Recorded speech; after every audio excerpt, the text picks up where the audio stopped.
قرآن اور حدیث کے مطالعہ سے 8 افراد کا ذکر ملتا ہے جن کے پاس رحمت کے فرشتوں کا نزول ہی نہیں ہوتا۔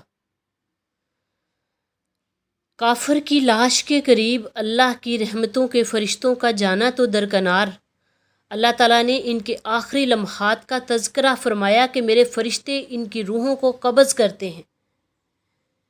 یہ فرشتے بڑی سختی اور ترشی اور حاکمانہ انداز میں ان کی روح کو قبض کرتے ہیں۔ کچھ کفار ایسے ہیں جب ان کی روحوں کو فرشتے قبض کرتے ہیں تو وہ اپنے اعمال سے منکر ہو جاتے ہیں اور کہتے ہیں ہم نے برا عمل کیا ہی نہیں، جبکہ اللہ تعالیٰ تمہارے تمام اعمال کو جانتے ہیں۔ کافر کی لاش کے پاس اللہ کی رحمت کے فرشتے نہیں جاتے کیونکہ وہ اللہ تعالیٰ اور اس کے رسول کا باغی ہے۔ اور ایسے لوگ جو اللہ کے ذکر کو چھوڑ کر ساز والی گھنٹی، گانے، غلط اشعار سنتے اور سناتے ہیں، ایسے لوگوں کے پاس بھی اللہ کی رحمت کے فرشتے نازل نہیں ہوتے۔ آئیے اپنے آپ کا جائزہ لیجئے، اپنے محلے اور گاؤں کا جائزہ لیجئے۔ شاید ہی کوئی گھر ہوگا جہاں سے موسیقی، ساز باجے کی آواز نہ آتی ہو، جہاں سے گندے اشعار اور گانوں کی آوازیں نہ آتی ہوں۔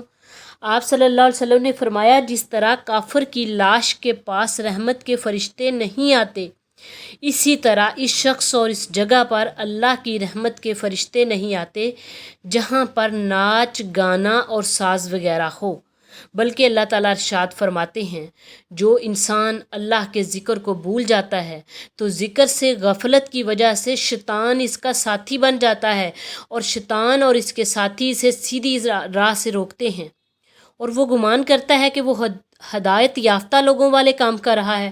شاید آپ نے دیکھا ہو کہ فحاشی اور عریانی میں بدمست لوگ اللہ کے نیک بندوں کو حقیر جانتے ہیں، اپنے آپ کو بڑی عزت اور شان و شوکت کا مالک سمجھتے ہیں۔ اللہ نے ہر بات کی وضاحت فرما دی، فرمایا ایسا بدبخت جو میری یاد سے غافل ہو گیا، جب قیامت آئے گی کہے گا کاش میرے اور شیطان کے درمیان 2 مشرقوں کی دوری ہوتی، شیطان برا ساتھی ہے۔ سامعین کرام، نشہ چاہے شراب کی صورت میں ہو یا کسی بھی صورت میں ہو، گولی کی صورت میں ہو، ٹیکوں کے ساتھ ہو اور یا کسی اور چیز کے ساتھ ہو، تو جو نشئی ہے اس کے پاس اللہ کی رحمت کے فرشتے نہیں آتے۔ بدبخت ہے وہ انسان جو نشہ کرتا ہے اور اپنے ارد گرد کی اسے کوئی خبر نہیں رہتی اور اس کی نہ زندگی عزت والی ہے اور نہ موت عزت والی ہے۔ ایسے بدبخت انسان کو اللہ نے اتنی صلاحیتوں سے نوازا اور اس نے نشہ کر کے اپنی زندگی تباہ برباد کر لی۔ ایسے انسان کو اللہ تعالیٰ کل قیامت کے روز اپنی جنت سے بھی محروم کر دیں گے۔ آئیے اپنے بیٹوں کو اس نشے کی لعنت سے دور رکھیے، بری محفلوں سے بچائیے۔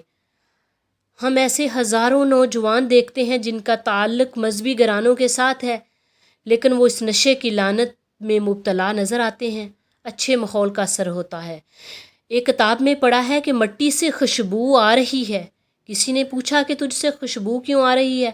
مٹی نے زبان حال سے کہا کہ میں نے چند دن گلاب کے پھول کے نیچے گزارے ہیں۔ اگر مٹی چند دن گلاب کے ساتھ گزارے تو اس سے خوشبو آنا شروع ہو جاتی ہے۔ اگر ہمارا بیٹا کسی نیک آدمی کے ساتھ دن گزارے، نیک آدمی کی مجلس اختیار کرے تو یقیناً نیک لوگوں والے اعمال کرنے کا عادی ہو جائے گا۔ ایک اور روایت میں ہے جنبی آدمی جو جنابت کی حالت میں ہو حتیٰ کہ وہ وضو کر لے، ایسا شخص جس کے ذمہ غسل جنابت فرض ہے اور وہ غسل کیے بنا کئی دن گزار دے، کئی گھنٹے گزار دے، فرمایا کسی بھی صورت میں اگر آدمی پر غسل جنابت فرض ہو جاتا ہے اور وہ غسل نہیں کرتا تو اس کے پاس اللہ کی رحمت کے فرشتے نازل نہیں ہوتے۔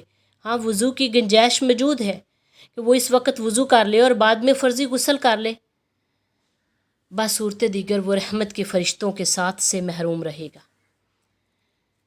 اللہ تعالیٰ ہمیں ایسے اعمال کرنے کی توفیق عطا فرمائے جس سے ہمیں اللہ کے فرشتوں کی سنگت نصیب ہو۔ آمین یا رب العالمین۔